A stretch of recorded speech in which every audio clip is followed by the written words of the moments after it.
TET मध्ये दिलेला प्रश्न 3 पेट्यांचा जास्तीत जास्त किती गठ्ठे होतील हा प्रश्न सोडवण्यासाठी आपल्याला मसावी काढावा लागेल।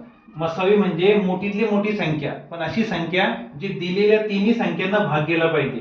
अशा वेळेस पहिली ट्रिक अशी आहे की लहानात लहान संख्या घ्यायचीच नाही, कारण की ते बनणार नाही। मग राहिले आता दोन ऑप्शन 18 आणि 36। तर 36 ही मोठी संख्या चेक करायची। जर 36 न या तिन्ही संख्यांना भाग गेला तर आन्सर 36 राहील, अदरवाइज आपण डायरेक्ट 18 ला टिक करू। आता टिक करताना मी 126 हा नंबर उचलतो। 126 ला 36 ने भाग जातो का पूर्ण भाग ते बघू। 6 6 36 आणि वर 6 2 12 6 1 6। आता 21 भागिले 6 ला न सोडवता आपल्याला कळतो की पूर्ण भाग जाणार नाही। याचा अर्थ जर 36 ने 126 ला भाग जाणार नाही, याचा अर्थ बाकी चेक करायचं कामच नाही, कारण की मसावी काय म्हणते दिलेल्या सर्व संख्यांना भाग गेला पाहिजे। इथे आपण 126 चेक केला तर भाग जात नाही, याचा अर्थ कोणताही बाकी चेक करायचं काम नाही, म्हणजे उरला कोण आता 18। म्हणजे सदरील प्रश्नाचा आन्सर काय 18।